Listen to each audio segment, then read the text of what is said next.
Yo creo que había una voluntad en los españoles de incorporarse a ese proyecto que era enormemente atractivo de una integración europea. Pero España estuvo ausente en un primer momento de esa utopía que unió a los europeos después de la Segunda Guerra Mundial. Es un sueño para España el haber ingresado en la Unión Europea. Además es un sueño que viene desde los años 60 y 70, especialmente en la época en la que se endurece la lucha contra la dictadura. En aquella época, además, cuando Franco trata de tender relaciones con las comunidades europeas, en aquel momento precisamente se le niega porque es una dictadura, porque es una cuestión previa el tener partidos políticos, el tener pluralismo sindical para poder formar parte de la Unión Europea.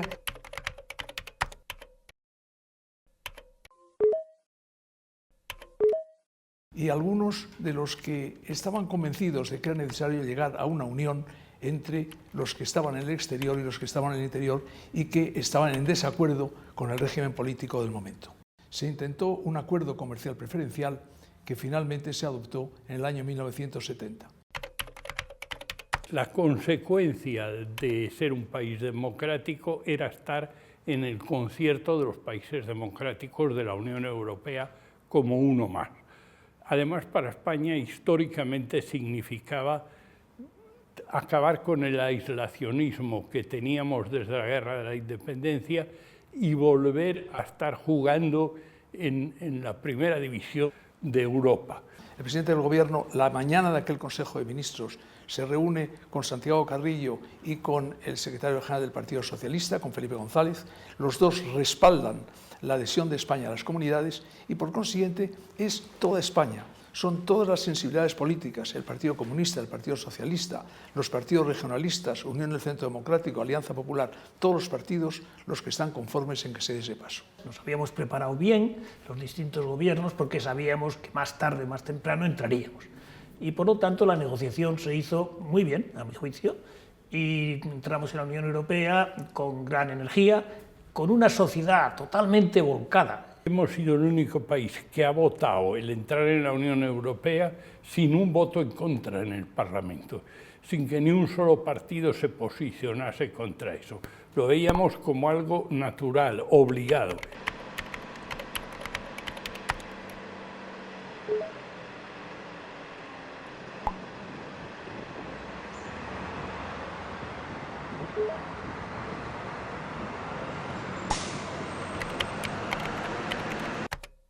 España tuvo una influencia política mucho mayor que la que le correspondía por su dimensión económica o demográfica.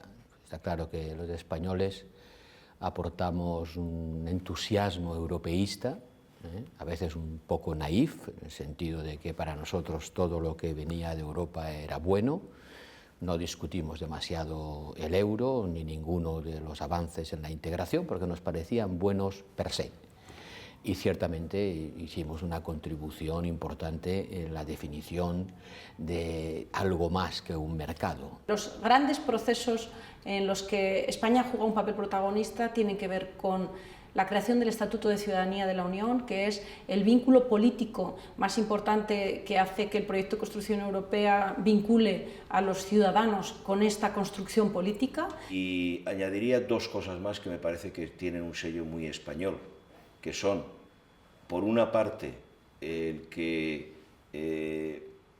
se añadía esa dimensión de solidaridad que es toda la política de cohesión social, territorial y demás, y también la aportación de la dimensión de relaciones con Iberoamérica. España ha estado a la cabeza de una política que hoy ya forma parte del paisaje de cada día de la Unión Europea, que es la política de cohesión. Jacques Delors, que entonces era presidente de la Comisión, inmediatamente entendió las razones de España para defender la necesidad de un instrumento de solidaridad territorial, de ayuda desde las zonas más ricas de Europa a las zonas menos avanzadas económicamente de Europa, y eso hoy es una realidad que ya no nos beneficia tanto a nosotros, que tenemos una renta por persona igual a la media de la Unión Europea, está beneficiando a los nuevos Estados miembros que vinieron a juntarse al proyecto europeo en 2004, en 2007.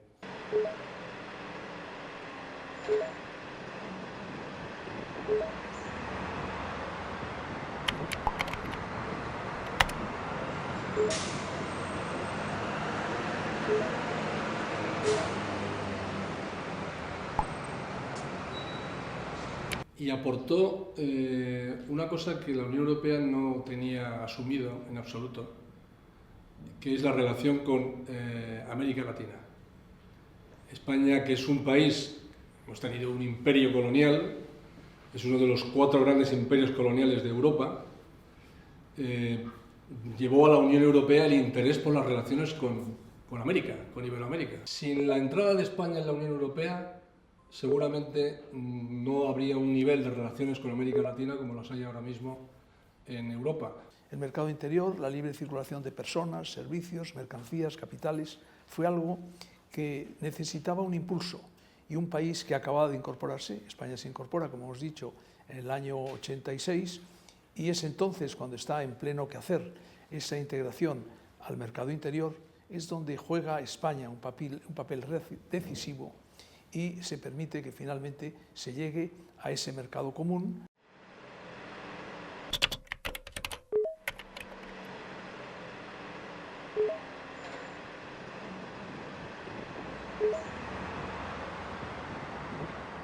El principal logro de la construcción europea es la paz. No es el mercado es un instrumento. No fue lo que perseguían los padres fundadores. Los padres fundadores lo que querían era la paz y vivir además con prosperidad. Y por lo tanto, esa visión del mercado es reductora de lo que hemos hecho.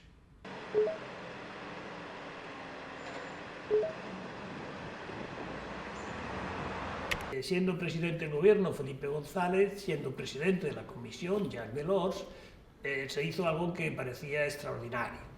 En la Unión Europea había unos fondos, los fondos estructurales, pero lo que nosotros pudimos hacer y que la Unión Europea aprobara fueron los fondos de cohesión. Los fondos de cohesión fueron dinero, recursos que se daban a unos países que cumplían unas ciertas condiciones. Y España era el fundamental, y por lo tanto tuvimos un extra de ayuda por parte de la Unión Europea desde nuestra entrada, o prácticamente desde nuestra entrada.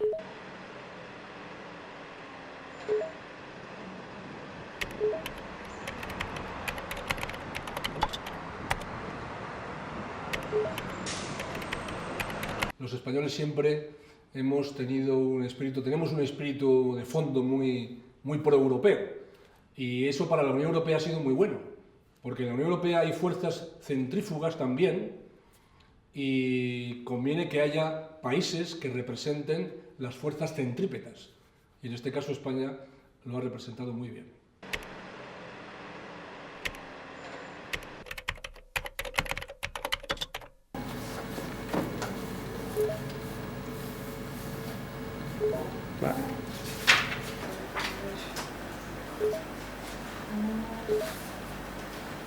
Los ciudadanos no pueden entender que esto es un proceso tecnocrático, y si lo entienden es muy probable que entonces se conviertan en euroescépticos.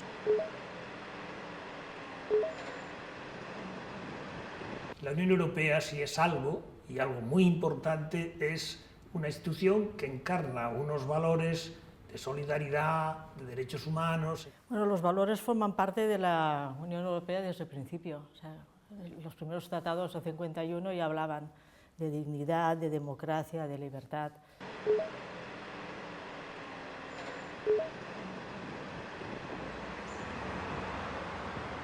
Los estados son realidades políticas muy fuertes, son organizaciones políticas que tienen detrás los pueblos, ¿no? Los 28 pueblos que componen la Unión, y que son realidades muy sólidas. Los gobiernos nacionales siempre siguen la misma estrategia, que es lo que llamamos en inglés blame shifting, trasladar la responsabilidad a otro agente que no se puede defender, y es de la Unión Europea.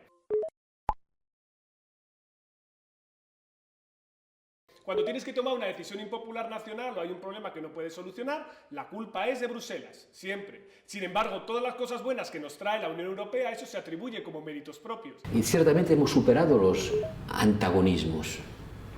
Los antagonismos identitarios los hemos superado, pero no hemos construido todavía un elemento positivo de identidad común. Europa estratégicamente necesita crecer. necesita integrarse y además no creceremos económicamente si no nos integramos más.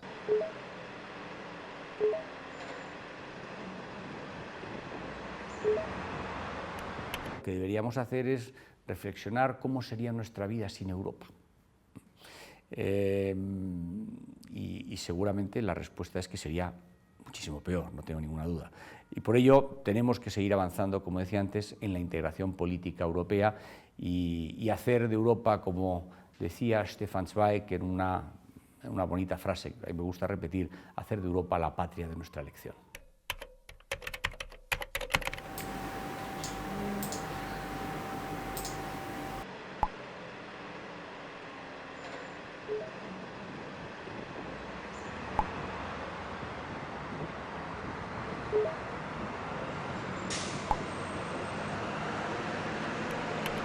El mercado único es una idea que surge en la primera parte de los años 80.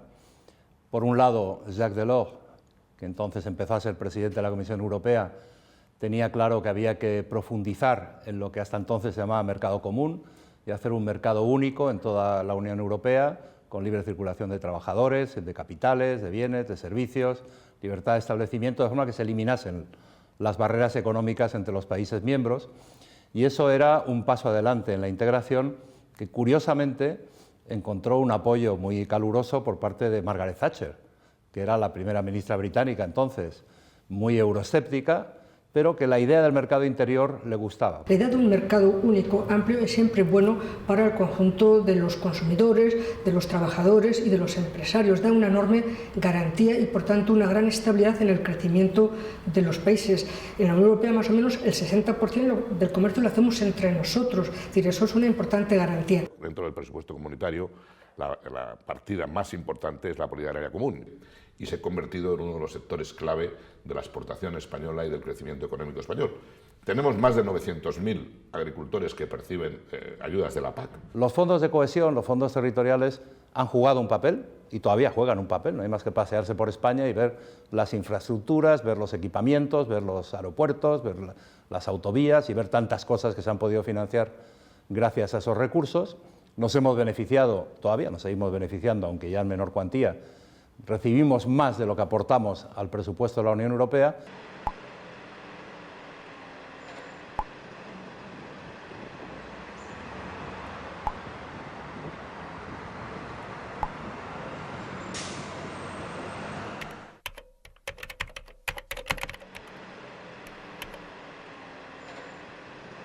Nosotros nos empeñamos porque hicimos de eso una cuestión de honor, ¿no? Si no estás en el euro, no eres de segunda división.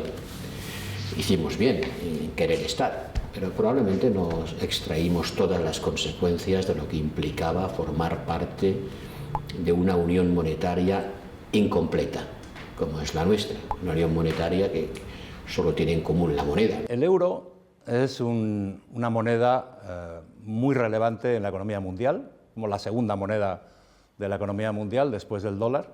Somos una moneda muy joven, pero somos una moneda muy fuerte. La estabilidad del valor del euro, del tipo de cambio del euro a lo largo de la crisis ha sido impresionante. La Unión Europea en relación con el mercado interior es una historia de éxito. El euro es una historia de éxito, pero sabemos que el euro tenía unas bases no demasiado sólidas. Ante la crisis económica, los países se retraen porque están muy impactados y muy miedosos de lo que puede suceder. Y la Unión Europea aprende que necesita unos instrumentos de gobernanza económica para poder afrontar esta crisis o futuras que se puedan producir, ¿no? Y un elemento, por verlo de un lado positivo, ¿no? que tiene la crisis, ¿no? Algo que tiene positivo, es que ahora estamos hablando mucho más de Europa de lo que hablábamos antes. Antes Europa se consideraba como política exterior. Eso sabemos que hoy no es así, porque se dice las decisiones que vienen desde Europa va a tener un impacto fundamental en las decisiones que tomen los gobiernos también aquí en España o en los otros países miembros. La unión fiscal lo que supone es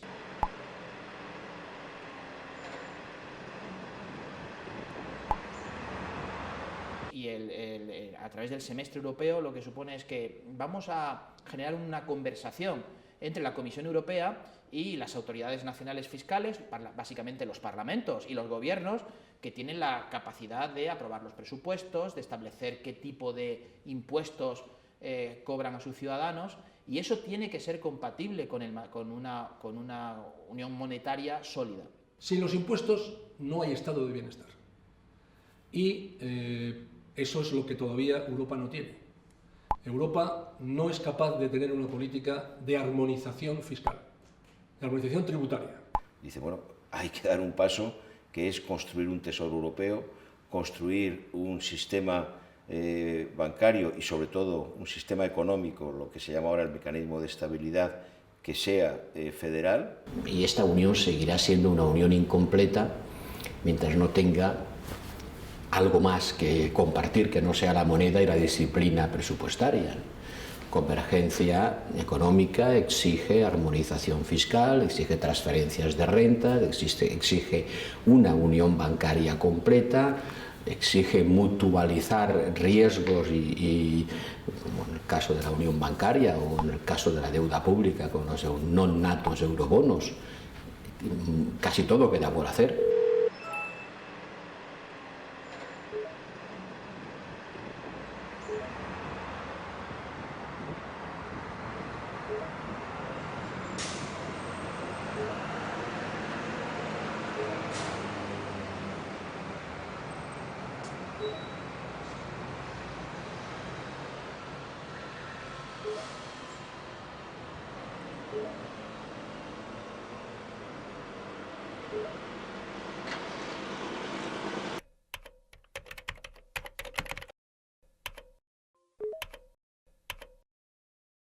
Nos enfrentamos a los compromisos de nuestra responsabilidad global en el sentido de nuestra preocupación por los cambios climáticos. La posición de la Unión Europea ha sido verdaderamente, ha estado a la cabeza de liderar contra el cambio climático y contra sus impactos. Esa ha sido una línea desde hace muchísimo tiempo. Desde luego, claramente en el protocolo de Kioto fue un actor fundamental del protocolo de Kioto. Y además lo que hemos descubierto es que hemos reducido nuestras emisiones, a diferencia de otros países tan desarrollados como nosotros o más, hemos descubierto que hemos reducido nuestras emisiones y además vivimos también o mejor. Así es que es posible reducir las emisiones. Y en París lo que hemos tomado es la decisión de hacer algo, de luchar contra el calentamiento global. Y eso lo hace la Unión Europea con políticas ambiciosas de reducción de emisiones, de incrementar las energías renovables, de aumentar la eficiencia energética y desarrollar nuevas tecnologías de generación de energía que prescindan de los combustibles fósiles, del carbón y del petróleo. Yo como ecólogo tengo que decir que tenemos que poner en el mismo nivel nuestro patrimonio natural. Hay que entender que la vida no es posible sin un patrimonio natural y de hecho vemos que cuando lo perdemos la gente se siente mal. Por tanto hay que ponerlo al mismo nivel, exactamente al mismo nivel. Lo que nos rodea, los organismos que tenemos, los paisajes que forman parte de nuestra vida cotidiana, es parte de nuestro acervo, nos hace sentirnos bien y perderlo, aunque tuviésemos más juguetes, no nos haría no nos haría vivir mejor. Así es que, por tanto, creo que todos los valores de la agenda social y claramente de la agenda ambiental hay que ponerlos exactamente al mismo nivel.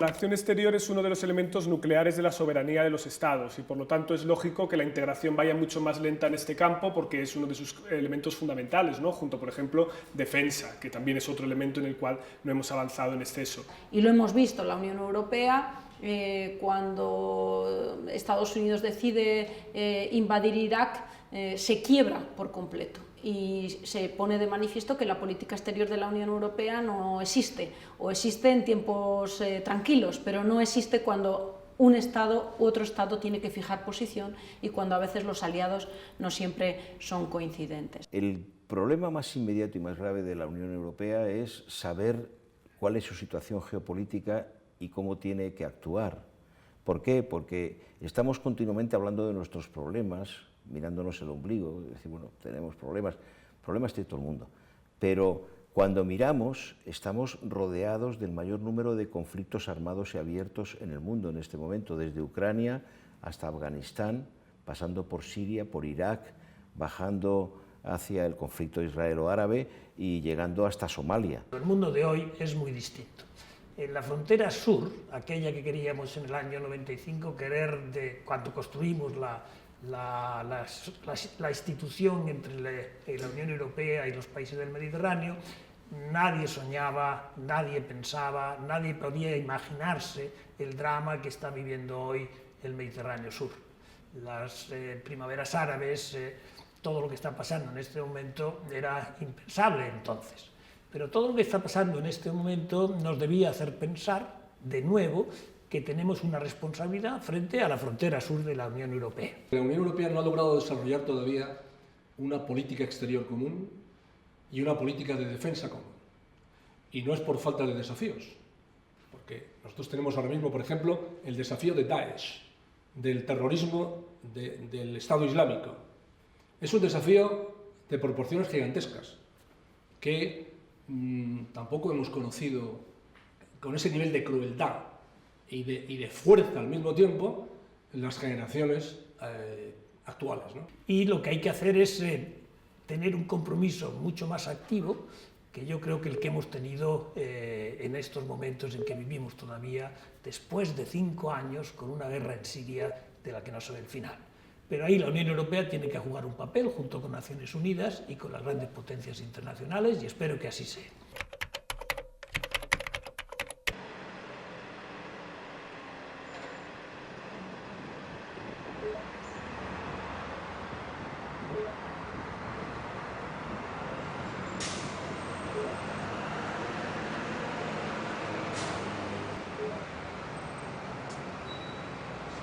Lo que los jóvenes de hoy seguramente sienten, y cuando se les pregunta de manera informal en la calle o de manera formal en un curso universitario, no se sienten contentos con la forma en que la Unión Europea está actuando en el tema de los refugiados. La crisis de los refugiados no ha dado una buena imagen de Europa. Ciertamente la respuesta europea no ha estado a la altura de lo que se supone que son los valores que Europa defiende. La crisis de los refugiados nos ha pillado quizá por sorpresa y la verdad es que estamos todos muy decepcionados de la forma que han ido las cosas. No hay una política común europea de asilo, no existe, porque la Convención de Ginebra la firman Estados, no la firma ninguna organización internacional, y cada Estado hace, por así decirlo, lo que quiere en relación con el acogimiento de refugiados. En 2013 se aprobó una directiva sobre los procedimientos para examinar las solicitudes de asilo, directiva que se incumple sistemáticamente, por cierto, en este momento. La imagen de muros que se levantan, personas que son rechazadas, decisiones de algunos gobiernos que van en contra de los valores de la Unión, claramente. A veces más que en contra de los valores, en contra de las decisiones concretas tomadas por los órganos comunitarios, ¿no? Clara violación de las decisiones colectivas o incluso de los tratados. Mal, muy mal. Las instituciones de la Unión Europea han reaccionado bien, han reaccionado con rapidez. Yo creo que aquí hay que culpar más a los Estados miembros, o por lo menos a algunos Estados miembros. Un Estado tiene derecho a controlar su frontera. De hecho, los Estados, la definición de Estados tiene mucho que ver con ese control de la frontera, de ese territorio. Y si los Estados quieren que la Unión Europea, o si queremos que los Estados acepten que la Unión Europea juegue un papel en el elemento de control de fronteras, tiene que ser capaz de hacerlo. Se me hace muy difícil de entender cómo no hemos sido capaces de crear un grupo que fuera capaz, un grupo europeo que fuera capaz de controlar las fronteras externas de la Unión Europea. Todavía no lo tenemos, pero eso es algo que es esencial, que se construya y se construya pronto. No es difícil y hay que hacerlo. Llegar a ese equilibrio de cómo somos capaces de controlar la frontera, ser solidarios, integrar a los inmigrantes o a los refugiados. A los inmigrantes también son necesarios para la propia productividad europea en un continente envejecido. ¿Cómo hacer eso? Es un enorme desafío. Hay que evitar la tentación de resolver el problema volviendo a construir muros entre nosotros. Schengen, en este sentido, hay que defenderlo por encima de todo. Podemos empezar a dejarnos llevar por algo que se empieza a ver en las sociedades europeas, desgraciadamente, en los principios del siglo XXI, que es esas tensiones nacionales, esa pretensión de querer preservar la identidad de cada uno levantando muros en las fronteras, mirando a los que son diferentes, a los que no han nacido aquí de forma diferente a cómo nos miramos entre los que hemos nacido en el mismo país. Europa tiene que abandonar esas tentaciones que en el pasado nos han llevado a enormes desastres, tragedias, guerras, muertes, sufrimientos, y mirar al futuro con esperanza.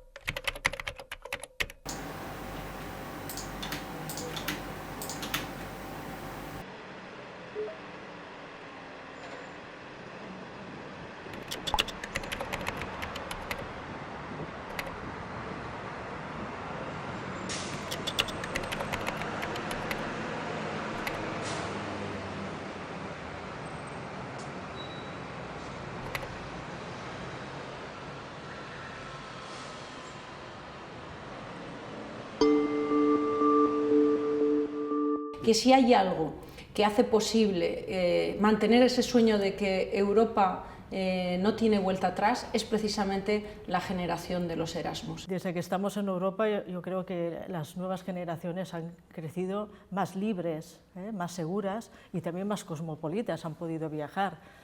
En Europa pues hemos implementado un programa maravilloso que es el programa Erasmus. El programa Erasmus es probablemente uno de los programas de mayor éxito de toda la Unión Europea en lo que se refiere al intercambio de jóvenes. La única manera de construir una auténtica Unión Europea es que nos conozcamos los unos a los otros.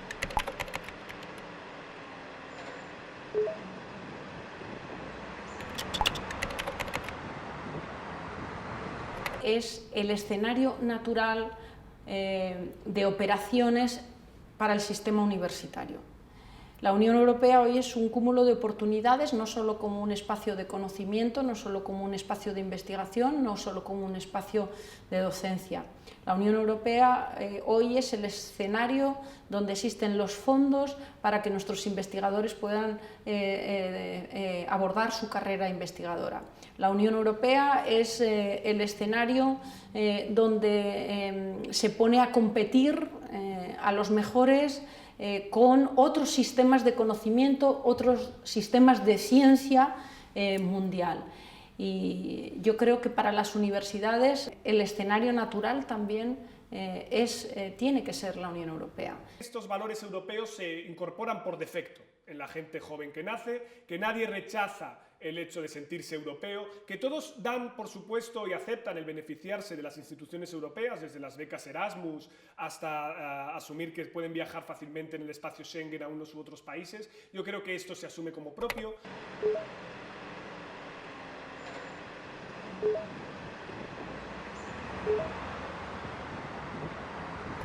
Lo que sí creo es que la gente más joven se ha socializado también en un entorno más eurocrítico, diría, más que euroescéptico. Es decir, en el que entienden que esta Unión Europea necesita cambios, necesita reformas y que por lo tanto no colma sus expectativas. Europa es un proyecto muy estimulante, muy excitante. Yo creo que los jóvenes se tendrían que vincular y trabajar por Europa, hacer algo activo. Yo creo que este podría ser uno de los desafíos más importantes que puede tener un joven hoy en día. El bienestar, el progreso, el crecimiento va a depender de su formación y de su compromiso, naturalmente, con esta aventura, con este proyecto, que es un proyecto efectivamente abierto a muchas generaciones y que si puede progresar ahora y en el futuro, será gracias a ellos.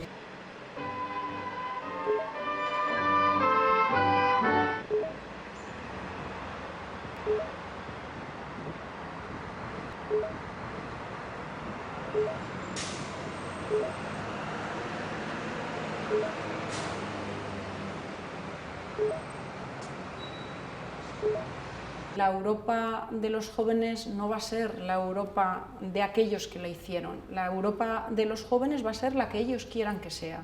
Y solo si son ellos protagonistas y no solo aportan su testimonio, habremos avanzado en ese elemento.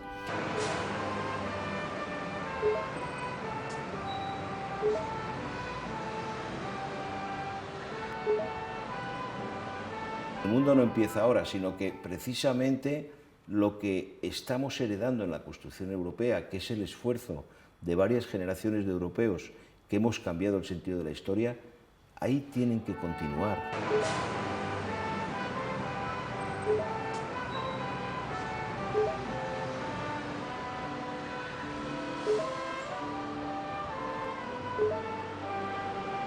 Europa no se para, Europa es una espiral y necesita que la gente piense que se tiene que construir entre todos. Entonces, ¿qué es lo que todavía justifica e impulsa más unión entre los europeos? ¿Para qué? Y yo creo que la respuesta es para hacer frente a la globalización, para hacer frente juntos a un mundo global donde los países pequeños tendrán poco que decir, ¿no?